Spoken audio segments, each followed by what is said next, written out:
Hi everybody, welcome to the third podcast here at Flo Martial Arts. Today we're here with Steve Hollister, a multiple world champion in karate, as well as a number of other martial arts sports. Steve, welcome. Cheers for joining us. Thank you. I know that you don't usually like doing interviews, so I was speaking to your brother Jason, and Jason said you'll never get Steve on the podcast. He's very modest. He doesn't want to talk about all his accolades, and I said, he's coming on next week. so much for Jason knowing. But yeah, thanks for joining us. So it's a little bit different. So this is the third one that we've done, and the first two were very much based on jiu-jitsu. Right. Obviously, we will touch upon that a little bit because that's something that you do quite often here. But it's more around everything else that you've done in your life. You've done so many things, and I think the main point for this podcast, like I say at the start of everyone, is so that gym members watching and hopefully beyond that, and maybe new gym members that come to the gym that watch, there's so much talent in this gym, and I think 100%, you're right at the top of all that talent that we've got. And I know you're really modest about it, and I know that you don't talk about it, and I would say 90% of the people that attend this gym don't even know about what you've done in your martial arts career. But I think it's really important to talk about it and to tell everybody, what you've done, because you're not just talking, 1, 2, 3 years, you're talking decades of dedication to martial arts. And this is a martial arts gym. So I think it's fair to share that. So thanks for giving us that chance. So let's start from the beginning, and then we'll work up to your major honours throughout life. So you started doing karate, is that right? Yeah. Okay. So I'm just going to let you fire away. How did that start? I know it's kind of a history type thing. Yeah, I think it's like my dad used to do karate, and back then it was I started in 1975. 1975, right. So it was massive. Everything was like the Bruce Lee era and all that, so it was just a thing to do, and I went with my dad and ended up sticking at it. And so how old were you when you started? 6. So 6 years old. 6. And you still do it now? Yes. Yeah, so we won't go ask how old you are now on camera. Well, I'm 50 now, and I'm quite you look younger than that. Thanks, mate. Can't tell me. You do, yeah, you're moisturising. But no, and I'm quite proud, I suppose, that I'm still absolutely still training. I feel lucky. I see a lot of guys my age and they're not training. 44 years dedicated to the sport. Yeah. 44 years. That's crazy. Yeah. So started at 6 years old. Yep. So talk to me a little bit about when you started then, because did you find yourself just being like a natural when you started, or no, I don't think so. I don't think so, mate. I think it was just it was back. Everybody that was around at the time, I think, did it because obviously my dad did it, and and it was massive. It was because it's a family thing, right? It's not just you. Your brothers, sisters. I got 2 brothers, Jason trains here, and Lee, who's in between us. Okay. All black belts. Obviously, my dad was black belt. My eldest daughter got a black belt, and my wife's 4th dan. Wow. So we nieces and nephews have all done it at one point. So. So it's a proper Hollister tradition. Yeah. And is that very much because of your dad? Yes. My dad had a club, or had a series of clubs back, in the late 70s and through the 80s and 90s, and we just stuck at it, really. Stuck at it. Same old thing. It's amazing. It's whoever's left, isn't it? Yeah, just keep keep going and keep doing it. Yeah. So do you? So you're the highest dan rate grading in your family, is that right? No, well, my dad was 6th dan, and I was 6th dan. Obviously, different times. My dad had stopped through injuries and various things. He still teaches Tai Chi now. He's nearly 80, and he's got teaches Tai Chi. So, he didn't stop. He just went into a different thing, and I sort of carried on with the club. And amazing. Yeah. So I've done a little bit of research, and I read somewhere that you were the youngest ever black belt in the UK, or the youngest ever person in the UK to be given their black belt. Is that right? Have I got that right? Yeah. At the time it was quite a big thing for us. There was no one Amazing. But no one else. We had like the TVs came to the school and all that. It was brilliant. Wish I could find the footage of that, but. So you had so like news reporters and TV. Oh, yeah, it was a TV was on like down wow. And there wasn't many around. There was, trying to remember back how it was quite difficult. 1979. I got my black belt 2 weeks after my 10th birthday, and so you're 10. You've just turned 10 years old. You've been given a black belt in karate. I mean, wow. Obviously, it's related to my age and stuff like that. Yeah, but that's still unbelievable. There was a few of us, but I was like the youngest at the time, and it was a good thing for me, like my dad and his clubs and like our association, and we was competing all the time. Yeah. And, and at the time it was the England team captain and the England coach and my old chief instructor that took me for the grading. So, and it was a grading where a lot of people failed as well. So, wow. Obviously, I wasn't fighting men and stuff like that, but it was classed as not so much a junior black belt because there wasn't many then, and it was just it was just everybody knew you as a junior black belt, Yeah, well, because you were 10. Because I was 10. But the first ever to get that is the youngest ever. Yeah, it's just unbelievable. Did you? So were you competing before then? Going up through the belt rankings? Yeah. Competing up. Yeah, I think 1977 was my first competition. So you were like 8 years old. Yeah, that was just a little local one. But the stuff then, there was so many people doing it. I mean, sure. My dad's clubs he had 3 clubs or 4 clubs at the time, and God knows how many people he had, but he'd have lots of teams, and it was just busy. Everything was busy with like competitions. They were rammed, Yeah, because everybody was, like you said, everybody was doing it. There wasn't the. Do you feel that, kind of being 10 years old and then being given your black belt, and then you've just said, you had coverage from the newspapers and cameras coming to your school and stuff like that. Did you feel there's like an added pressure to yourself at that point? Hated it. Did you? Absolutely hated it. Really? Maybe not so much. Like looking back now, I didn't particularly like it. It was good. Obviously, my dad was chuffed and wanted me to take, of course. Take all the stuff to school. But being at like a certain level when you're that age, you don't know what to. You don't know how to deal with it, and it was probably a bit of a cock, like when you're that age, but you don't know any different, do you? Yeah, sure. You see it with like other youngsters now, and that's one thing I'm keen to, like when I do teach, just not let them experience. Yeah, sure. That kind of get a bit big-headed with it. Yeah, undoubtedly that was the way I was, but it wasn't. I think it was just. But I don't think you can. How can you ever prepare yourself for something like that? So as a child, you've been given this amazing accolade. All of a sudden, all this kind of coverage. You have to be a very grounded person as an adult to be able to deal with that, let alone a 10-year-old. It was quite a lot. I mean, we was in the paper all the time, and like the scrapbooks we got at home with like paper clippings and stuff. Yeah, amazing. Being on the TV at like that age, and it was like, again, we're talking like 1979, so like that amazing, sort of though, right? age. It was, So did you? So when you were kind of going up through the ranks, as it were, you mentioned there that you had an England coach that was part of the grading system. So so you represented England? No. That was just, I think, because there was back then we used to travel all the time. We were always like traveling, competing, doing competitions. Okay. But living down here and up there. With the England stuff, there's so many up there. I was just. What is that, towards London way? Yeah, I mean, it was like, again, it was like a different. It's hard to explain how many people would be turning up for training and competitions when you see it now, and it's like nowhere near that. Everything was round with people watching. Yeah. Do you think back then, because, like you've mentioned about Bruce Lee, kind of being very, prominent in people's lives and everybody wanting to kind of take on some sort of martial arts because he was a pioneer. Like, it doesn't matter who you talk to, everybody always mentions Bruce Lee. I watched Bruce Lee and this is why I got involved.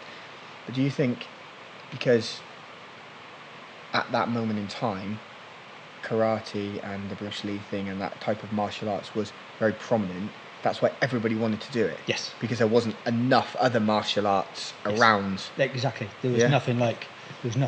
Never had anything like this. If you did anything, it was in the gym. Yeah. You might have like there'd be like boxing clubs, but that was all you'd have. Boxing clubs. You wouldn't have back then you didn't really. I mean, people say you didn't really hear of jiu-jitsu and things like that. But you didn't. No. Taekwondo, we didn't know what Taekwondo was, and judo you never really paid attention because you did karate and that was it. Like, yeah, sure. So you had. It's unbelievable. So you're 10 years old. You got your black belt.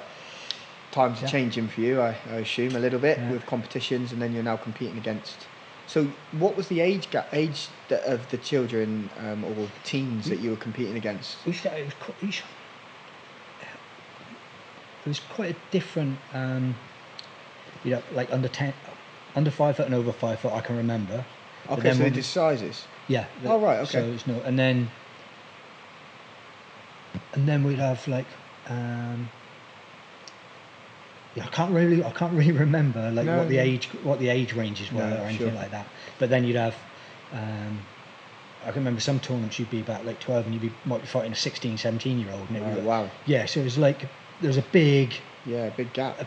A sort of big gap and a big. If you was just over 5 foot, you might be fighting like some 6 foot 17-year-old. You know, it was like. Did you ever get scared? We've had a couple of comps like that. Right? There's a couple of old like stuff where our team. At the time, a couple of years on, we were all like little junior black. There was quite a few like in my dad's clubs, fighting this team of like lads that was so much bigger, and they give us a battering. My brother got proper stomped on, and mate just stomped on my brother's back, and he smacked my middle brother. It was quite like I don't want to say brutal, but it was just we just got beat up. You know? Learning curves maybe. Yeah, of course. It's just tough though, isn't it? It's a tough sport. It was. Yeah, I don't want to say it was like. Different or tough back then, or like I don't want to say any of that because it is what it is at the time, isn't it? But I can remember getting a few knocks. And I think if at the time, if that's the only thing that was around essentially, and then like you said, it was really popular, everybody's doing it, then it's going to be people are going to be dedicated. Maybe not as dedicated as yourself, but they're going to be dedicated to the cause, and they're going to be training, and they're going to be trying to do, improve, and they've probably all got Bruce Lee in the back of their head trying to do something like that. We were kids, but you'd see all the adults, and all the guys that would like the adults, they would go and test the karate by having a punch up on a Friday night. Really? And it used to be. See if it worked. And you'd come back on like Monday, you'd see all these adults, and they're like covered in bruises and stuff like that. I'd be like, cool, I want to do that when I'm older, but trying it out. Like the Gracies did in their jiu-jitsu, just invite anyone down. Did it in karate. Some of the old lads from my dad's old club that used to like. Really? Yeah. Yeah, some roughy toughies. Some old stories there. So let's talk a little bit about competing then. Okay. So you've mentioned a little bit about the sizes and the ages and things like that as you got up. So when was it that you? Because I've done a little Google. I don't know if you've ever Googled yourself. Probably not. But to get a little bit of information about things, because like I've said at the top of the podcast, you are very modest, and you're not brandishing it around or anything like that, so there's accolade to yourself. But I think for someone like me who's going to sit down and have a little interview with you, I don't really know anything about karate, and I'm not going to pretend to know anything about it, so I thought I'd better get a little Google out and see what's going on with it. I've had a chat with Jason as well. He's given me some interesting bits and bobs, which I'll talk about later. But I found somewhere on Google and basically I've screenshotted it, and it was essentially about 6 pages. Like scroll down with all of your awards, right? And it was whatever the tournament, gold, something, gold, all the way down. So you must have boxes and boxes and boxes of trophies, medals, newspaper cuttings, you name it. Because I'm talking 6 pages. Me and the wife got we got in the kitchen. We got a couple of. It's getting to the point now that you want to not chuck it away, but like in our kitchen we got a couple of trophy cabinets that are like quite amazing, quite full of the best ones. Unbelievable. And I was reading through them, and some of it I can't pronounce, like some of the stuff that you've won. And I'm reading through. But there's a couple of things I want to talk to you about now. Is your world titles. Okay. So we're not just talking about your local Plymouth tournament down the Scout Hut. No, but they always sound like great. This is where your modesty comes in now. Yeah, but I never represented England. I didn't represent England. We were part of an association that, and a couple of associations over the years I've been like involved in, like big associations. that obviously had a team that fighting for them, and because of their size and the governing bodies that they were affiliated to, you could go to their world championships. They would all have a world championship, like WBA, WBC. Yeah, I was going to say, so boxing wise, like WBA world champion, WBC world champion, that type of thing. Yes, like we had the WKF, and at the minute the WKF is the ones that's the Olympic into the route into the Olympics at the moment, and things like that. Well, we used to do the WKC, WJKAs, and they would have like different like main organisations that you could attend as part through your affiliation through these. Sure. So these were these. So the ones, one of the ones I got was through the SKD rank, which was the Shotokan Karate Dove United Nations, which is like massive, a big old thing. And I got a. And you won the world in it. No, I got a silver with that one. Silver in that one, yeah. And that was in the kata. That was the forms. Okay. That was in Hungary. That was a good comp then. And then the other ones that I've got were part of the WJKA, which is the World Japan Karate Association. Again, they're not like massive, but there's teams there from all over the world. And it's still big, Steve. Yeah, you need to stop playing it down. It sounds great, but you know it's. And again, I'm not like trying to be overly modest on this. Honestly, it's just they're not like. If I'd fought for England and done it, I would be over the moon. These are part of an association that we entered world championships for these associations, and we did well. Yeah. You know, and you did well as an individual. Yeah. Yeah, it's amazing. And then some of those some of the other I've had some more memorable competitions to me. Yeah. Rather than those titles. Yeah, sure. You know, and places we've been in. So in my head, just so I can understand this, you've won those massive accolades, like I've just said, you know, just reams and reams of medals and championships, and you know, just doing absolutely fantastic. So why is it that you never got to represent England? Why isn't that? Why do you think it never came about? Maybe there isn't an actual reason. No, we never. As a kid when I was younger, we was too far away. Oh yeah. You know, the world's a lot smaller place now. Travelling around and that, you know, it would take you a week and a half to get to London. Like your dad's like Ford Escort, you know, it take you a long time to do it. Now it's a little bit. It's easier to get places, isn't it? Sure. You know, money's easier to. You know, get you these things. So I guess as a kid, it was just never the opportunity to do it. And as an adult, again, I'm in the wrong place. And I was happy with what I did. I didn't. Yeah, of course. You know, I had a big gap in my competing career, and while I was just teaching my club, I was quite happy with that. And it wasn't then until I think my dad started talking to one of his old mates and said, "Oh, we're doing this competition.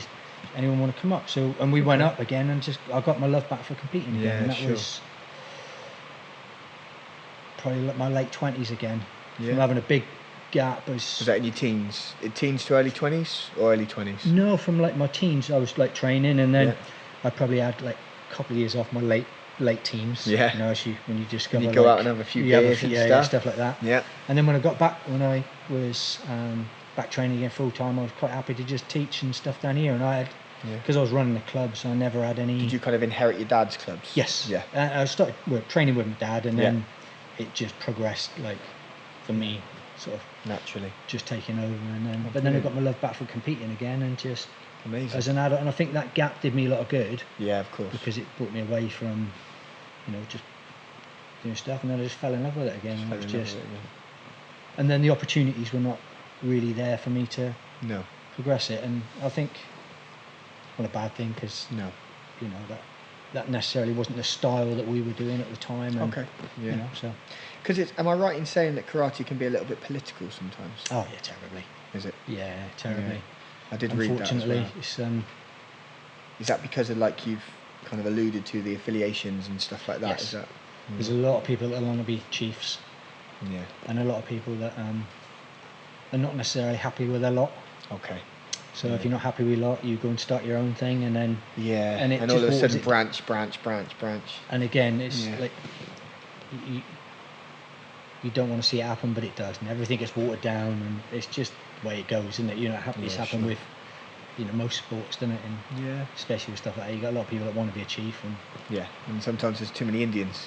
Yes, mate. Yeah, I know what it's like, and like I said, I don't know anything about karate, but I had a good read about certain stuff, and I picked up on that. Quite a lot of people were saying stuff about,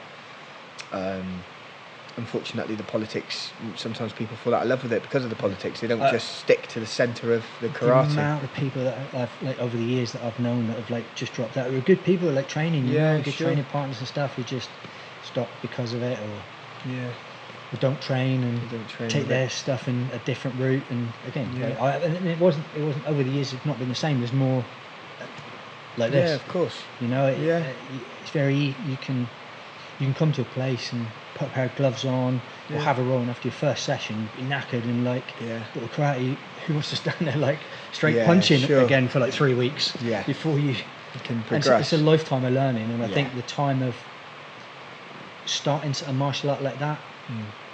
That was then. This is now. This is now. You know? Yeah, sure. Yeah, and it has. You know, the world itself's changed and evolved, hasn't it? Mate, yeah. So,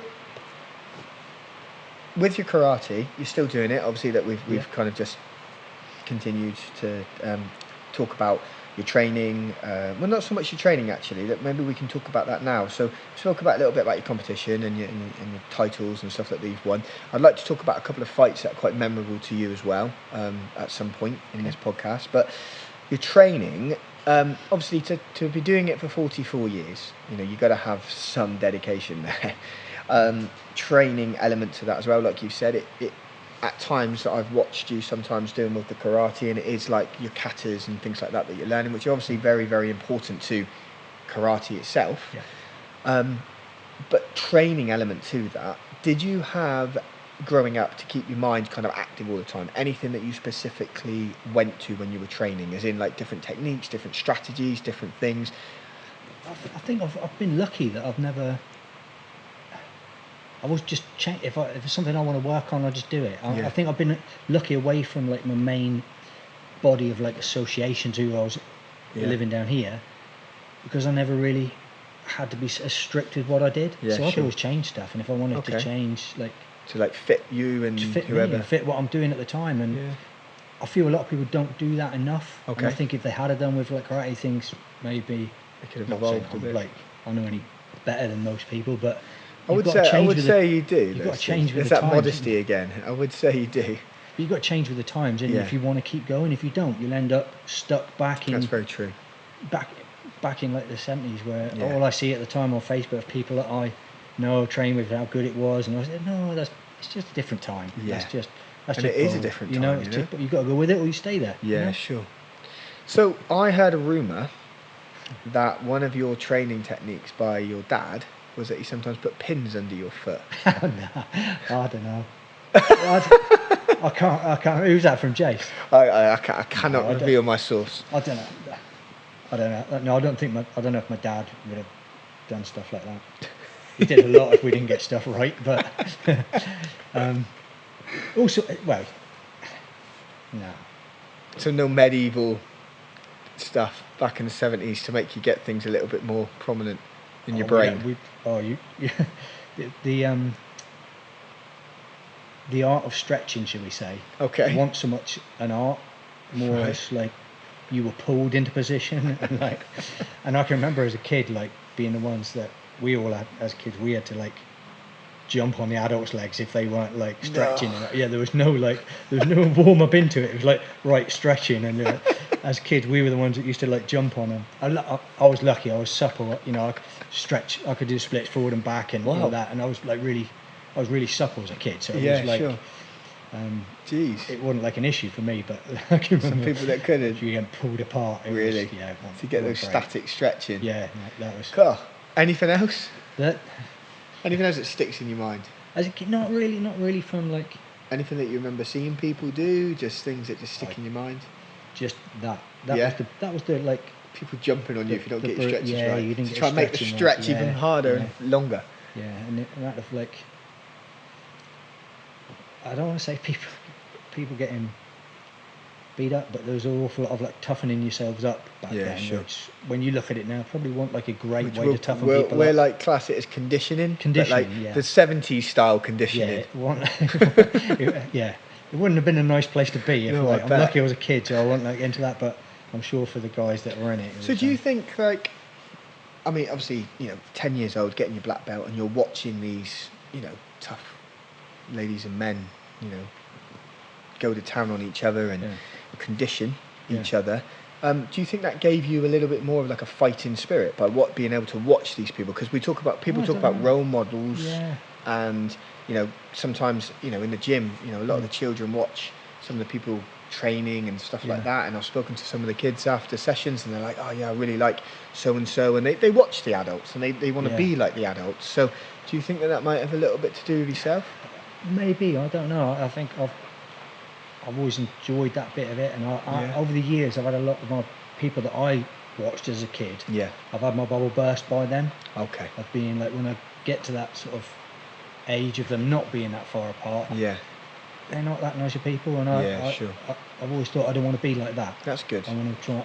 So maybe the people that your role model itself, could it change the way that your thought process and the way you train and approach stuff, and the way I want to be sort of like held with stuff. So that's good. I think that is one of those things that I saw people that I put in such high regard as a kid and thought they were like amazing. When you sort of that age gap closes a bit, they're not that nice of people. No. And I always thought I didn't want to be that. Like that. That's really interesting. Yeah, so I think you have to find your own way in life, don't you? And you have to be your own person. And if you try to be like somebody else, you're either gonna, they say, you should never meet your idols because they've always let you down. Yeah. And some of that, and some my best training partners and stuff like that have always been like my friends. It's like sure. Guys I come up with like training. I mean, and that's changed over the years because there's been quite a few different things I've been involved in. But of course. They're always the people that you hold in the best regard. The people you train with. Yeah, and I think that the way that you train with somebody as well, and that you just earn their respect, don't you? And then as you're training with them, they become more than just your friends. Yeah, exactly. Yeah, that's great. So, with regards to your tournaments and the amount of competitions and stuff that you've had, does any really stick in your brain? Any particular fights? Any particular competitions? Any one competitor that you thought, God, he was, amazing? Quite a few. Well, quite a few. I mean, over the years you get some tough fights and of course, competing and different stories. But probably the most memorable one, well, not most memorable, but one that I enjoyed. Was I fought this guy called Pete Broder, and he was a WKC World Lightweight Champion, and we used to go to Slovakia. All right, okay. There's a Slovakia story. Yeah, I want to come to that in a sec. Now you've said Slovakia. But part of my old association, not old association, but association I'm with now, SIKU, they used to go to Slovakia every year and enter this Slovakian Open tournament. It was quite a big tournament, and we used to go. And I'd had a pretty not rubbish start, but it wasn't great. I'd sort of bundled my way through the rounds, and it just wasn't great. But I won a few fights to get to. And I ended up in the final against this guy. It was their home champion, the current lightweight world champion. Right. And we had a really good back and forth fight. And in Slovakia it was their football. Really. So it was just. Wow. So for the atmosphere in this place, there was obviously you had the square, and there was people watching all the way around on this tier above, and all shouting for this guy, and then we had this really good match, and and it just changed, and it was all shouting in the evening. Really? So I was like a star. It was people signing autographs. So and just to clarify, you beat him? Yeah. Amazing. And it was a really good. It was a good fight, and it was a good. I think it was more for the atmosphere and the occasion. Yeah, of course. But that's what that 10-year-old black belt, that's what I hope one day maybe you wanted. Yeah, and then I know, that was a good one, and then. That's amazing. So after you've beat the guy who's he's a world champion. Yeah, he was a world lightweight champion. So they just come off like. And you beat him. Yeah. And then you walk in the streets. His dojo, and it was like great. We was like it was like being a celebrity that night. Yeah, From what I can remember, I might have like remembered it slightly more than it was, but it was a great feeling going out and people like asking for your autograph and buying you drinks, and it was just that's what it's all about, isn't it? It's just like being able to just go and do something that you absolutely love, go and beat a world champion, sign a few autographs. Yeah. But that thing was just like, you know, like I say, I might have remembered it bigger than it was, but you probably at the time it was like, you know, it's great. And then amazing. And then, so what's his story then about Slovakia that I keep hearing pop up? Something about shooting guns or something. Oh yeah. Well, again, so the people we used to go out with, they were part of. I'm not sure what they were all police. Okay. So their chief instructor was, like, at the time, the mayor. I believe he's something bigger to do with nuclear power now. Anyway, but this it was quite a big, like, they were quite important within the town or wherever they used to live. So when we used to go out there, they used to take all the guys out, like, shooting. Okay. So the first time I went out there, they had this. We turned out, and one day he came out and he gave us this box, and we were looking at this thing. It was a box of like 9mm bullets. We were like, shit, this is like what happens in films, not like, what do you do with them? You know, everyone thinks, oh, brilliant, if someone give me a gun, I know exactly what. Someone give you a box of bullets and you like shoot yourself from it. And anyway, they took us like shooting that day and then laughed at us because we didn't know how to load a gun, and it was just bullets in your ears for like. Gee, really? Honestly, mate, yeah, just in this like. We just put bullet in your ear for your ear defence because we didn't have any, and then laugh at us because we didn't know how to load guns, and it was just ridiculous, you know. But it was funny. And then another time they took us into this like old like house like where they were training. They give us these it looked like machine guns, and we had like and we just running around. It was like bullets, paint bullets, like training stuff they used to use. All right, they just gave us these machine guns and just said, okay. A couple of people managed to get a helmet out of this bag. Others didn't have them on, and it was like so rough and ready. Like someone had a shirt on, if you didn't have a top. Someone had a pistol, and they were like, right, okay, so you guys are the guns. You can go in that room, and the rest you just have a play. And we were like, what do we do with this? We just run around shooting these guns. Yeah, such an experience that you never get to go. And these guys just. Amazing. You know. Yeah. See so with the karate as well, you got to travel the world and see lots of places, train in lots of places. Loads of competitions in Europe. And so did you ever get? Did you have to pay for them all yourself, or did you get sponsorships? Yeah, a lot of it. Most of it. When I was fighting for FICO, some of it they would give us like £100 towards our flights, but going to like Russia stuff and you did yourself, we'd pay for it all ourselves. And was there any like places that you went that were really intimidating, that you kind of thought, I'm walking into a bit of a dungeon here? Russia was like that, and Slovakia. Because the people we were involved with, it was like who they were involved with. It gave you that sort of feeling. We'd walk into a nightclub, and they sort of look at the people, and people just clear out. Really? Like, and you think, what on earth are these? Who are we with? Like, you know, But it was that was a bit intimidating because you think you'd know what to, you know. Yeah, but just until you're in that environment. Yeah. And Russia was the same, you know. So when you went over, they kind of. So who were these people? Did they like look after? What they were like fantastic. Really, we couldn't have been looked after any better. So was that part of the affiliation that you went over? Is that it was just a tournament that we got invited to. Okay. So because you've been invited to, these people then responsible for you when you're over there. They looked after us. We managed to host them once over here. Oh, okay, brilliant. But we brought them over for a tournament, but. Just imagine you walking down Union Street and everyone like parting your way. Yeah, it's not the same as out there. No, well, that didn't happen. But out there it did, and it was a really eerie feeling when you know these guys commanded so much power in where they were that it felt a little bit intimidating. Yeah, I bet it did. With us, they absolutely couldn't have had better hosts. Really. And tournaments were good. After us so well, the tournament was really good. Yeah, good. And unfortunately. I went for 3 years. My associates went for about 10. Okay. I went for like 3 of those when my club joined their association. Yeah. And for those next 3 years, we went out there, and that was good. Like first year, I won the Kumite. Second year, I won the Kata, and the third year, they changed the rules to like a bit more of the Olympic style, and we didn't sort of do that well, and the tournament had changed. Okay. So that then was our sort of last year of. And you thought, I'm not doing that no more. Through my association thought we weren't doing that anymore, so we didn't. Is it something that you would have liked to have done, personally? Yeah, it was. The rule set is a little bit more was slightly different to how we competed. Yeah. So whereas we used to do like slightly more traditional, like 1 point countering sort of stuff, it became the sports side of it, which obviously younger athletes and we were also like you said, times evolved, times have changed. Yeah, so sure. Not that you couldn't compete against it, but you weren't going to be at the level of these youngsters. No, sure. So your karate,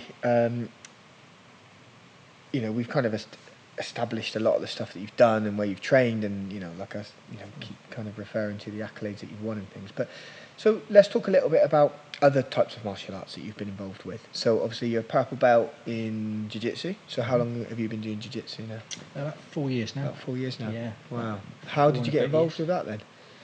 I'd always wanted to try something else, and from having an injury which sort of like put hold to my competitive career for a while, I was like looking for something else, and it was I just wanted to be like just train again, and always being at the level that I was with karate, you always end up teaching or going away, and you're always at that level of it, and I just wanted something for myself, so it was just to find something for myself to just kind start learning again, and then just fell in love with that fact of being a white belt again, and relearning everything. Being the bottom of the pile. And so why jiu-jitsu? Why not other sports? Because I had a stand up with karate. I felt I had to stand up with karate, and jiu-jitsu was always that thing that. So you wanted to do the other half of it. Is what I wanted to, just to get that like a bit of experience of groundwork. Yeah, sure. It started off a group of my friends or my peers that I train with this thing called the Kumite Kai, which was a group of us. We'd get together for like a couple of times a year, hire a hall somewhere near a place, and then we'd all go up there for the day for an hour, and then we'd just like fight for an hour. Wow, okay. So whoever's there, you'd make sure you went with everybody for whatever time up for those 3 minutes, and a lot of the guys were trying to get an advantage. We were all roughly the same competitively. We competed against each other for years. We were all about the same age, but it was guys wanted a bit of an edge. So a couple were doing groundwork. You'd all inevitably end up on the ground. Okay. However reason, no one had any ground game. So someone was getting a bit of an edge. You want to keep up with that edge. So and that's how it came about. Yeah, and it was always something I wanted to have a go at. Yeah, of course. It's difficult at a certain level that I was with my karate going into anywhere and saying, of course. You couldn't walk in and just be a white belt, and it's a hard thing to do, to go in when you've been at that level for so long. Of course. Always teaching and stuff. I was always teaching. Whenever you've got part of my association, and to then find somewhere to go in as a complete beginner, and not have someone want to test you, which I didn't really want it for that. I wanted to just train, but and then so that sort of encouraged me to do that. And brilliant.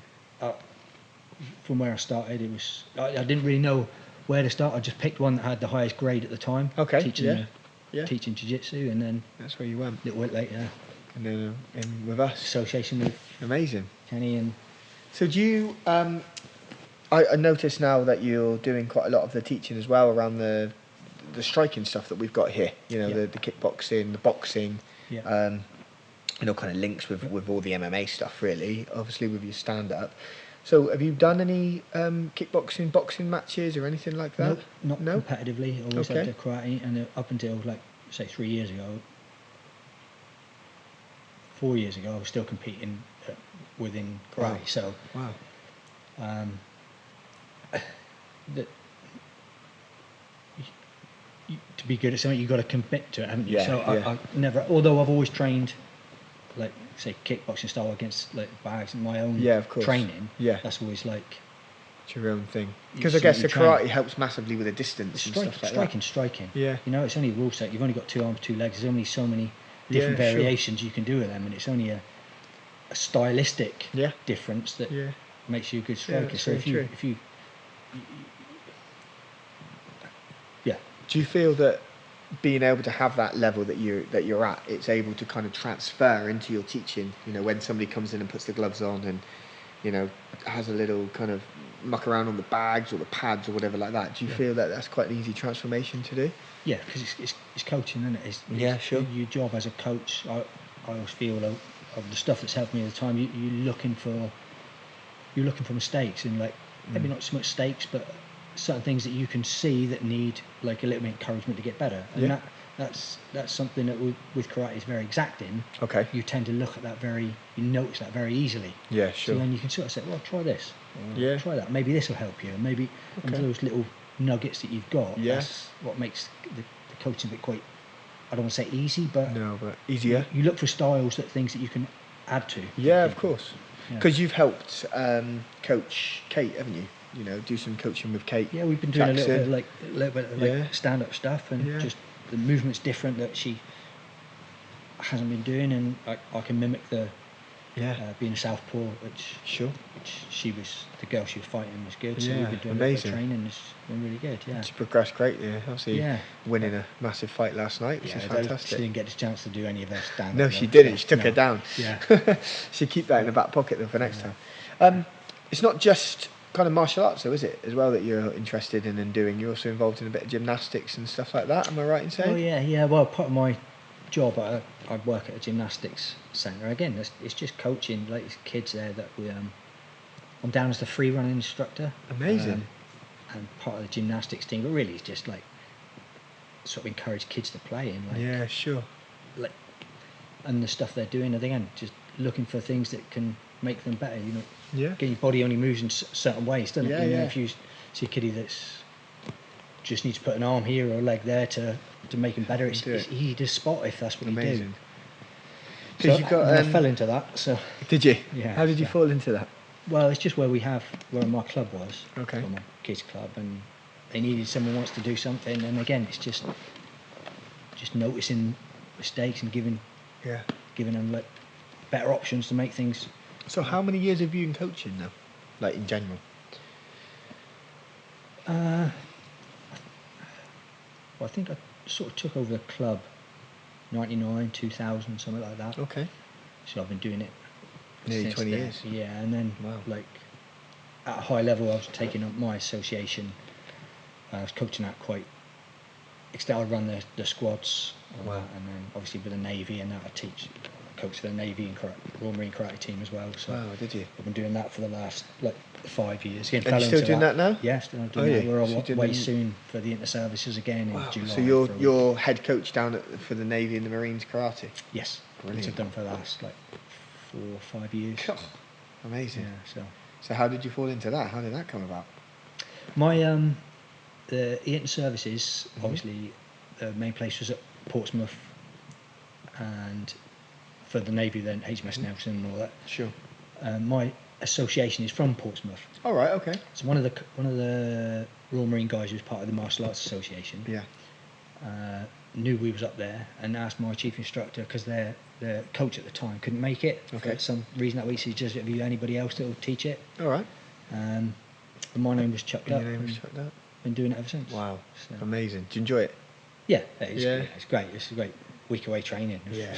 There's not to love about going away. And so is that the people that are training in the Navy and the Marines? Are they like full time as part of their job? No, which makes it very difficult, because we've got some really good guys that are part of that team. Sure. But trying to get them all together at the same time for competition is very difficult nowadays because of their job budget cuts and and where they've got to be and all that.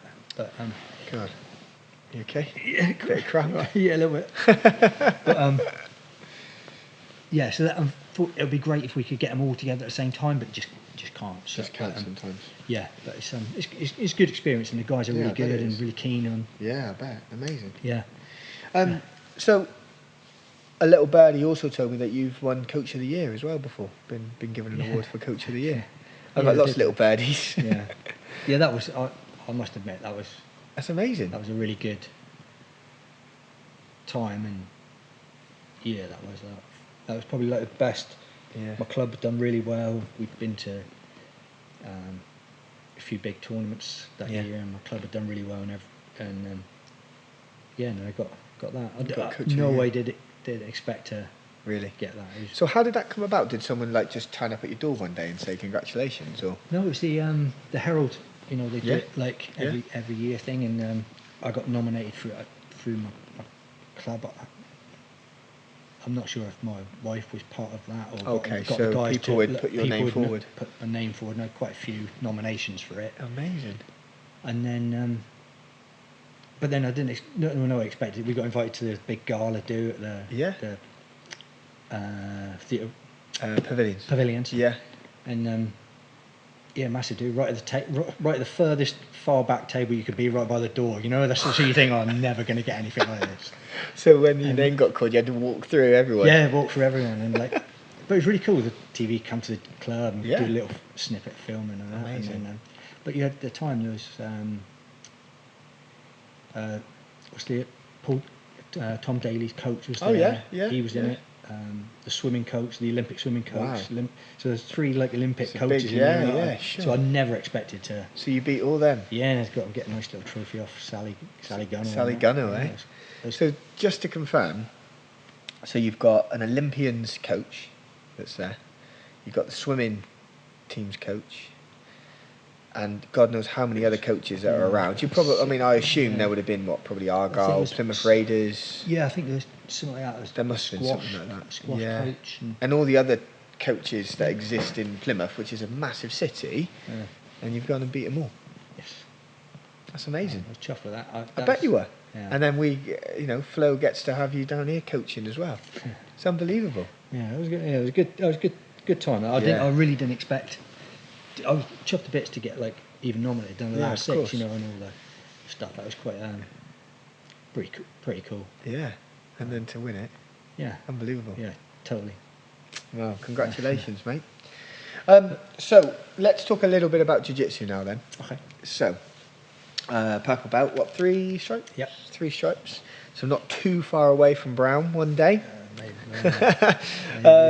What's your kind of like love for jiu-jitsu? Why? Because obviously you've got karate. You have 44 years of karate, and evidently that's always going to be your number one love, right? It's all But now you found jiu-jitsu 4 and a bit years into it, and it's just got that kind of pulls you in, doesn't it? Yeah, it's just pulls you in. Yeah. Like it's almost like a good and a bad thing all at the same time to be to be that type that like to be competitive. Yeah. I really like that feeling of like trying to push myself to be. Yeah. Not that I want to be. You of course everyone wants to be the best in the room. Yeah, of course. But I never want to be like the best in the room, but I want the best man in the room to know I'm there. Yeah. Okay. That's what I want. Yeah. So I want to be like. So I'm always going to be able to compete against that person. Because if you're the best one in the room, you've got nowhere to go. So I want to be that guy that's like knocking on the door all the time. And I like that. And with the jiu-jitsu, it drives me to be that person. And especially like, I'm lucky no injuries are stopping me. Yeah, I want to talk to you about that next, actually, about how you've managed to do that. And it's just that like drive to be, I can be competitive, and for me it's like, I like that learning. Someone gives me that nugget, and it's that nugget of information, and it's like, you know. Do you think do you think that way of thinking is? Excuse me, I'm going to sneeze. I can feel this. My hay fever. Sorry. And again. Do you think that kind of that you referred to as a nugget of information that's kind of like drives you to kind of get that thought process and stuff like that? Do you think that that comes from being such a young age of training, and then it's kind of ingrained in you from day one, really? I've always been lucky. I'm not say I've always been lucky. I don't find it that bad to push myself. Yeah, okay.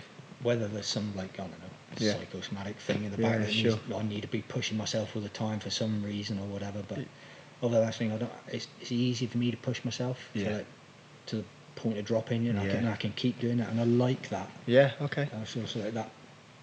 It drives you on. Drives me to train like that. So do you think that if we look at all the years that you've been training and competing, and carry on to do today, we've just done an hour and a half of rolling. Do you think that you it's something that's you're born in. It's something that you would recommend people just grin and bear it and just keep pushing forward to be the best you can be. What would you recommend to people? Just turning up. Yeah. Just turning up. It's who's left. Yeah. Everyone says it, and until you get like to being one of the older ones now, you really just got to keep turning up. Sure. There's no like secret of like learning. Some people are naturally gifted. Yeah. Others aren't. You've got to work at it. But if you keep turning up, just keep turning up for training. I say to some of the guys that like we train with that, if you know what you do on a Monday, that's what you do on a Monday. Yeah. There's no like I'm tired. I can't go training. Yeah. No, that don't count. That's what you do on a Monday. Yeah, on Tuesday, that's what you do on a Tuesday. You know, it's like it's not even a question. It's not an issue. No. You know that's what you do. Go and do it. Go and do it. Yeah, that's great. And my thought process is exactly the same as that. You know, it is. You know, on a Monday, I finish work. I know exactly what I'm doing. There's nothing else that comes into because I'm down here. I'm training. Yeah. And I think that for people that are going to be listening to this, it's certainly the newer kind of people to training, not just for jiu-jitsu, but definitely for the striking as well. Which you're doing a lot of coaching in for the kids that hopefully are going to be watching this, and the the adults and the new people that are starting to train and that are coming to the striking classes. I think it's really important that they're having that off day at work and they're just tired, they're just lethargic, whatever it might be. But like you said, you've just got to turn up and do what you've got to do. Just turn up and just do it. Yeah. It's like especially for the older guys as well. I think people thinking they can't come in and train at that level, or you can. Yeah. Like, everyone can come in. Anyone can come in and train, no matter big, fat, short, tall. It doesn't matter. You can all come in and train like that. Yeah. Yeah. You don't have to do an awful lot, but just keep turning up. Just be here. Just turn up. Yeah. Good. And you can get that. I think that's a great bit of advice. Just if that's what you're doing on a Monday, don't put any excuses in the way. No, just get here. Because anything other than you training is an excuse. Yeah. Jason will tell you how much I've always been there. Like, people never used to like telling me they weren't coming training because they knew they would get which is an excuse. Or, 2 barrels. Because they know would get it. It's just, well, that's what you do. That's what you're training. If you're not training, you can't tell me you want to win this or you want to be good at that if you do not train. No, I completely am on the same wavelength for that. I think, it's the same as, for example, somebody who wants to lose weight. Okay, so they wake up in the morning and think, actually, I want to lose a little bit of weight. Summer's come in. I'm going on holiday. I want to have a beach body, whatever they want to call it. But then they make excuses about not going to the gym, or they make excuses about not doing a 20-minute HIIT workout, or whatever it might be. And then the conversations that I have with them, and then sometimes I think people think you're having a bit of a go at them, but it's not. It's actually, you're just saying, if you want something to change, or you want to do something and be the best at something, or you don't have to be the best in the whole entire room, but for your head, if you've got a goal that you want to achieve, you have to physically do it. There's nothing other than that. Exactly. It's very easy. I always found, like, when I was everything for me is like very black and white with training. Yeah. And there's no like, that's right, that's wrong. Okay. You turn up, you don't. Yeah, sure. There's nothing. That's an excuse. Get training. There's nothing like other than that's really everything good. Else is really. And I really completely simple. agree with you. And I think that anybody who's watching this, hopefully, they can just get rid of everything else out of their brain and just say, let's just put the very simplistic black and white. You're either training or you're not. You want to improve or you don't. Yeah, that's it. There's nothing. There's no like magical secret to it. No, and when you're here, everything else is out the window anyway. Absolutely. So you're very focused. Because when you're in the middle of it, you're in the middle of it. Yeah. You can't look at the time and go, no. Actually, because you're about to get choked out. Yeah, exactly. Or punched in the face. You're only putting yourself out for what? How long do we train for? Like an hour, or like at most classes here an hour, or like less than that for like if you're doing a fitness class or whatever. Yeah, sure. So that's an hour. That's all you've got to push yourself for. Yeah. No, you're right. I don't want to say it's easy, but no, but you are right. You're not talking that you're going to go and do something for 4 or 5 hours. It's going to take the whole evening. No. If you want to stay down and train a bit more, stay. If not, get done what you need to do. Go home. Yeah. No, I agree. Easy, innit? So recommendation to maybe the children that are coming up, maybe those that want to compete, in the cage, in the ring, or those in jiu-jitsu or judo that want to compete or improve. Again, it's just training. Get here. It's just training. To try and look to the future. I want to do that later. I want to get in the cage. I want to do some fighting. I want to do some like tournaments and that. in the future, then I'll start training when I've got a fight, or then I've got a competition, so I'll start training for it. No. Sure. You train all the time. Yeah. You have a fight, you should always be... I always think you should, if someone said, like, we got a fight next week, that's what I always think for myself. I always think that if someone puts something on next week, I could do it. Yeah, sure. Because you're ready. At whatever, because I'm always in. Yeah, good. Not, I've got a fight in 2 weeks, I better start getting ready. Sure. No, it's not easy for everybody. No. Because life gets in your way, you know, that's fine. But for me, it's always like, 2 weeks' time, does this come up or that come up, I'm ready. Yeah, good. And that's a good mentality to have. Yeah, and I think people should have that as they come up. You know, try not to like, okay, I've got a fight in 2 months, I'll start getting ready in 2 weeks. Yeah. No, you be ready now. Yeah. And then add to that for those 2 months' time. Yeah, definitely.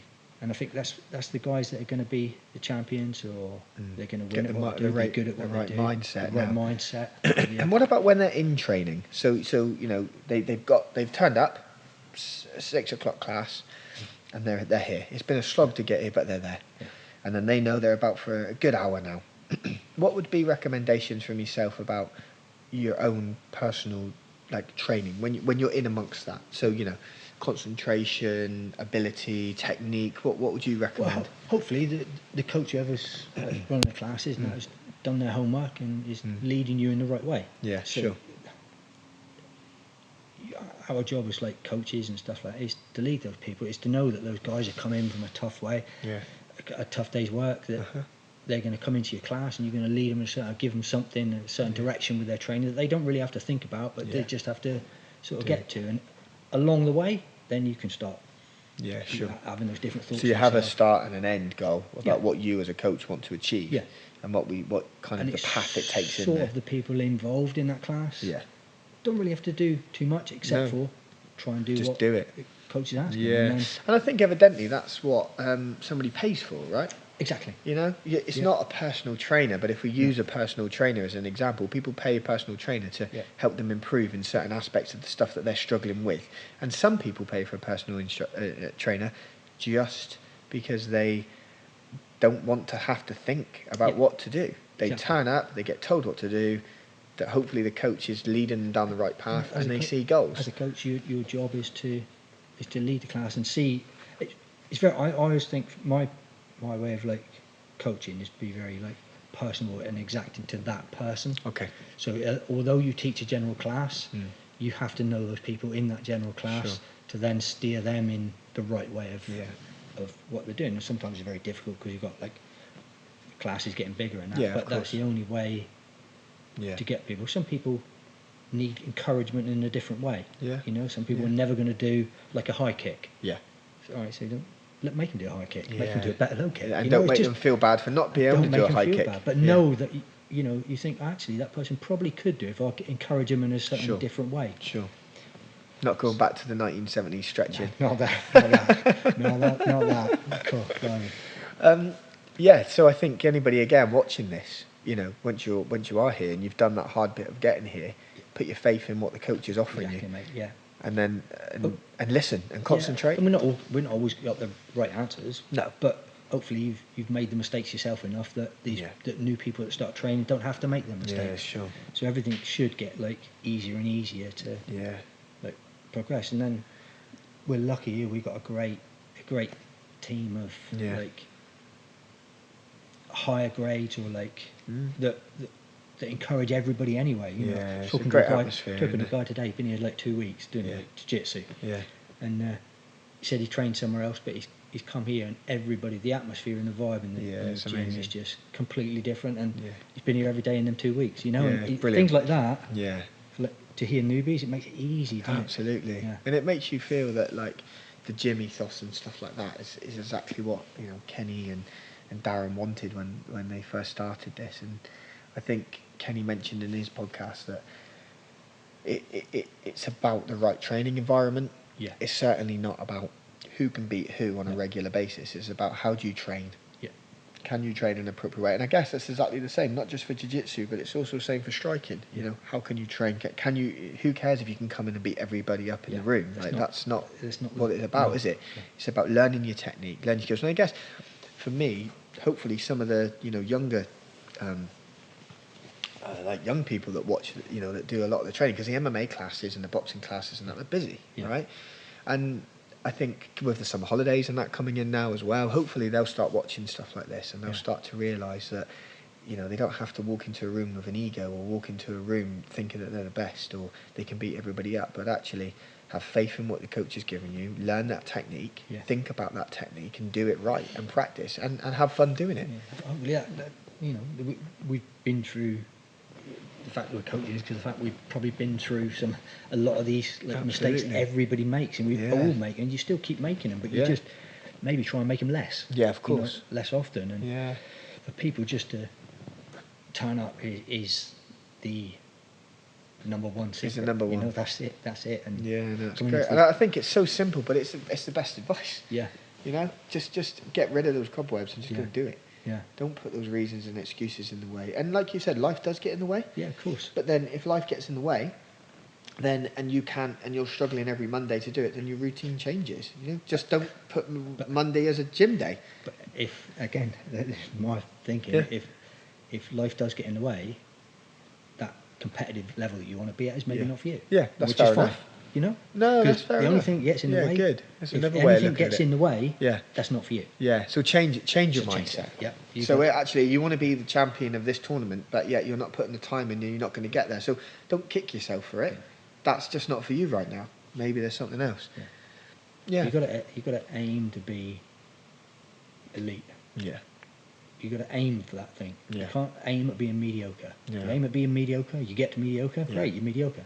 Do you remember? I always remember this. Always sticks in my mind, right? Which is very similar to what you're saying. And I used to use this in when I used to work in schools. When I used to speak to some young people about their approach to life in general, and their approach to school, and just their general kind of person. Yeah. And the one thing that always sticks in my mind is a coach once said to me when I was a little bit younger.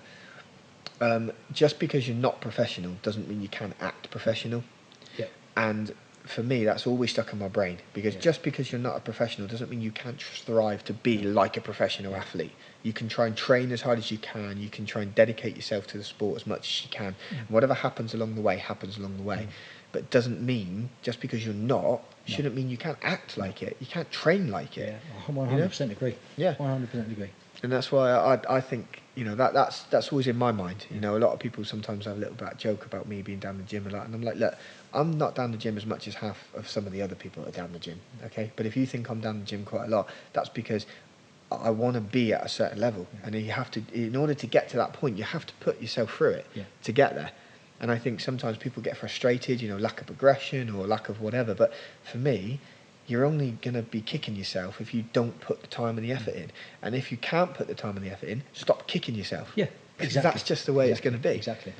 Yeah, I'm lucky with what I do and how I work stuff, that I can be down here a lot. Yeah. And for me, I have to be down here a lot. Yeah, of course. I don't want to say I've got less time left to get anywhere, and it's not necessarily that I have to be there, but I want to be, for as long as I can, a big pain in the ass to all the younger guys that are training.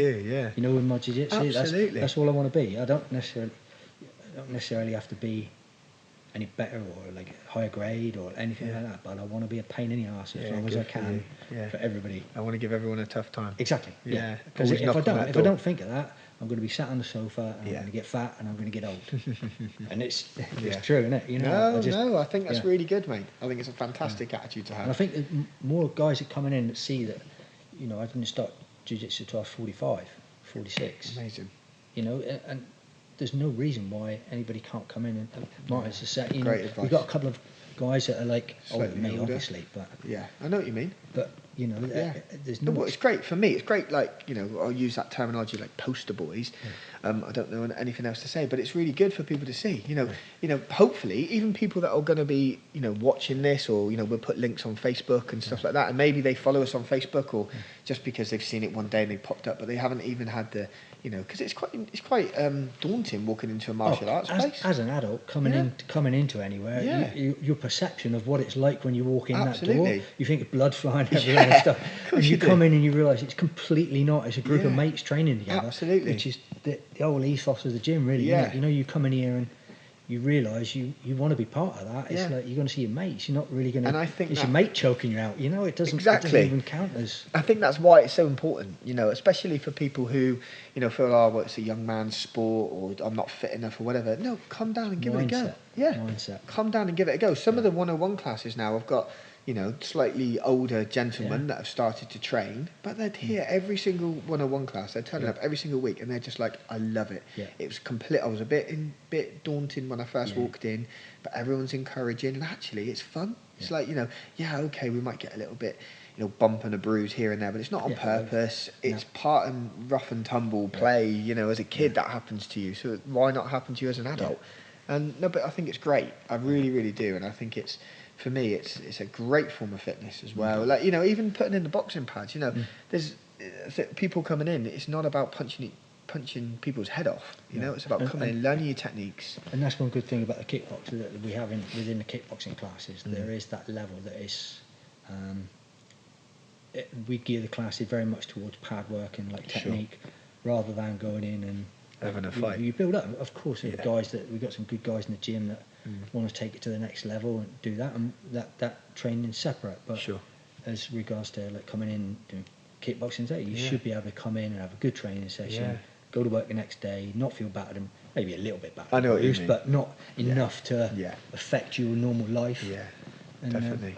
And you want to walk away, and you want to feel that you've done something good. You know, your body. You know, it's no secret to say that, you know, mental health is supported by physical exercise. Massively. You know, it just doing something and feeling physically fit. You know, it sends those endorphins throughout the body and the brain, and it just makes you feel good. You know, for that hour that you're doing something, and your body likes it. You know, your body wants that. Again, it's like someone who's that little bit older. You might not have had that for a while. Absolutely. You know, it's very easy. You get, all of a sudden you find yourself. Yeah. Shit, you get that mortality thing come in. You think, shit, where's my life? Yeah. Not say, where's my life going? I know what you mean. Yeah. You've been sort of a little bit sedimentary for a while, and you think, actually, I could do with getting feeling a bit better again. Well, you know, what better to come from a coach of the year, multiple time world champion, still smashing the pads, purple belt in jiu-jitsu, saying, I've only been doing it 4 years, come and give it a go. Yeah. You know, amazing. And just get off your bum and do it. That's it, mate. Stop putting your excuses in the way. Yeah. Cracking. So just to kind of finish on, we've kind of covered quite a lot. You know, how long we've been going now? We've been going, hour and a half. I think just to kind of a parting shot, really, with your family, like who's part of the karate kind of stuff. So you've got... you said that you got Jason. Obviously, Jason trains here as well. Yeah, Jason's fourth dan. Fourth dan. Your wife, you said, is fourth dan. Yeah, she's fourth dan. You've got. So you met your wife through karate? Yes. Yeah. Yeah. And your other brother? Yeah, Lee. He was a second dan. He was world team champion. Wow. JSK world team champion. I was in Manchester, that was. Okay. 2008. That's when I did my eye as well. Yeah, good point. I forgot to mention that. Yeah. I'd like to talk about that. So anyway, stay on Lee at the minute. Yeah, and it was the first. Me and Lee hadn't fought in a team before, and we was going to be in. And it was the first time we would both be in a veterans team together, so we could have done the veterans team together with someone else. So we was training up, and it was a tournament before that I had my eye injury. All right. Hence why I couldn't then be in the team. Okay. So, but Lee went on. He was in the team, and they won the gold at that. And they fought really, really well at that. And you were his head coach? Yeah. Well, yeah. I was the coach of the team, but also competitor at the time. Yeah. But it was the tournament, one of the build-up tournaments. Yeah. So what happened with that then? Because I've had all sorts of gruesome stories. I hate stories. They get embellished a little bit. But I got one of the guys who was in the team with us, Dave. We used to always end up fighting each other, maybe semis or sort of finals. So we did quite a lot of fights, and it was always like a good thing. We was in this. I think it was the Legends tournament. This one was called. And I got punched right in the eye, and all of a sudden my eyesight like went a bit funny. Okay. I felt the punch. I dropped a little bit, but I didn't go down. And Okay. I was like, okay, so I didn't go down. Anyway, he got awarded a point and like one thing, but turned out then at the start it was like I was pissed. I could see perfectly well out of that, and I could see perfectly well out of that, but I couldn't see together. All right. So it was a bit weird. And I went back to the docs the next day, and they said, it still was no different the next day. They said, all right, we'll take you down for an X-ray, but it was probably just a knock. You haven't got much of a injury on it. Right, so leave it a couple of days. So I left it a couple of days. Hands like, no, this isn't right. Not right. So I went and had an X-ray, and they said, no, there's nothing wrong. Looked at the X-ray. Went another week. There's still nothing like right. And Han happened to mention it. She was working at the Nuffield at the time. Happened to mention it to one of the eye surgeons. He said, "Well, get him in." Anyway, they did this CT scan and realised that they couldn't see a crack before because there was no actual eye socket. The whole eye socket like that had been detached and dropped down. So my eye was, and the jelly that's around the eye was all a bit wow. QF. So apparently, and then it was I had to get in for this operation. That if that normally happens through a crack, it needs to be operated on within 48 hours. This was 2 weeks later, and I had no. God. Oh, so your whole eye socket just dropped the down? Whole eye socket, no, it was off. The actual, if you look at the skull with the whole back of it, the whole thing had gone. What? Because your eye, it's meant to do that to save your eye. So it's meant to be it cracks or as a safety precaution. So if it was solid, you get punched in the eye, your eye would so it's natural. It should move. It's a natural thing. With high impact. I don't think it was meant to come off quite like that. Oh my God! And there was no pain. Yeah, it was painful at the time of the punch, but not after that. I was gonna say. And then I've got a big old scar that goes right the way down. Right in the crease. I've never noticed that before. The plastic surgeon, brilliant. Yeah. Wow. One stitch. Really? It's got a scar like that. One stitch. It's brilliant. So he's had to almost take the skin off this way and then operate. Yeah, they did something. I got plates and screws holding it all again. God. I shouldn't really get hit in it. I was going to say, yeah. It's, but yeah, that was. And funnily enough, the guy that did it, Dave, it was that year that I then coached him to win the SKDUM World Championships. No way. Yeah, so that was. So not only have you won world accolades, you've also coached a lot of people to win. Yeah, for a few have got world medals. God. Quite a few of our team had got world medals. Do you think that you get more out of coaching somebody to get to that level rather than yourself getting to your level, or is it still? It's a really weird feeling. Both. I love the training and the getting ready for myself doing it because it's that little push to do it. It's your own personal thing. And I love that couple of seconds of having my name called out last. And the winner is. That. So I love that. Don't like it after that. There's only about 3 or 4 seconds. I like that bit, and then it's a bit of the embarrassment of doing it. I don't like that, but I do like that coaching. Yeah, sure. I do like getting someone better and giving them an extra tool or giving them an extra advantage. I do. Yeah, brilliant. I do thrive on. I do thrive on it. I do. I know what you mean. Yeah, it makes you. Yeah, it gives me something to help someone in. Brilliant. To get to maybe half the journey or the journey that I've been on. I'm lucky. I've competed. Such an amazing journey. Just 44 years. It's unbelievable. Do you ever sit back sometimes and just think, wow? Well, not really. I don't want to stop yet. I want to. I've competed in 6 different decades. God. And next year I could, if I compete again, there's 7 different decades, and I don't think there'd be many people to say that they've. That's amazing. So I'd like to do that. And 7 different decades. And I think I can still I still whether I do compete or not. Yeah. I've still got it in here that I will. You want to. And I'm always going to be ready to do it. That's brilliant. It's just circumstances, like we were talking about earlier, whether I do it or you don't. Or I don't. So are we talking? You talking about more striking stuff rather than the jiu-jitsu tournaments type thing? You want to both, mate. Really. Both. Yeah, I'm not adverse to it. No. It's just situation's got to be right. So if you had a choice, getting into the ring and boxing or getting in the cage for MMA? I wouldn't box. No, not box. Okay. Maybe the kickboxing, whatever. But the kickboxing, not just pure boxing. No, it's not. I don't do the pure. I don't do the boxing. So it's obviously the kickboxing. Yeah. Would tips? I don't know, mate. Or maybe the cage one day. My head. If I was a few years younger, it wouldn't even be a question. I would be doing it. Wow. But age and family and it's a big thing. And the fact I shouldn't really get hit in the eye. No, I was going to say that's probably not. For me, I'd rather have my eyesight. That's probably not going to help. No. Yeah. But 7 decades, well, unbelievable. Yeah. Right then, Steve. Well, thank you very much for being with us. I mean, it's been a good sort of like hour and 40 minutes. So thank you. Best therapy session I've had in ages. There you go. Best therapy session ever.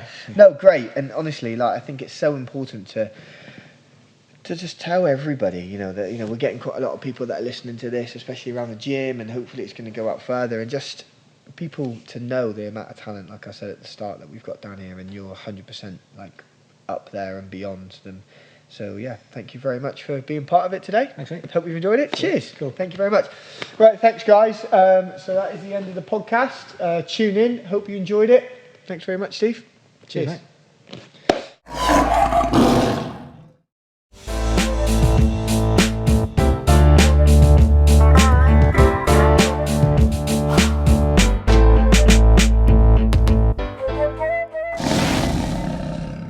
Mm-hmm.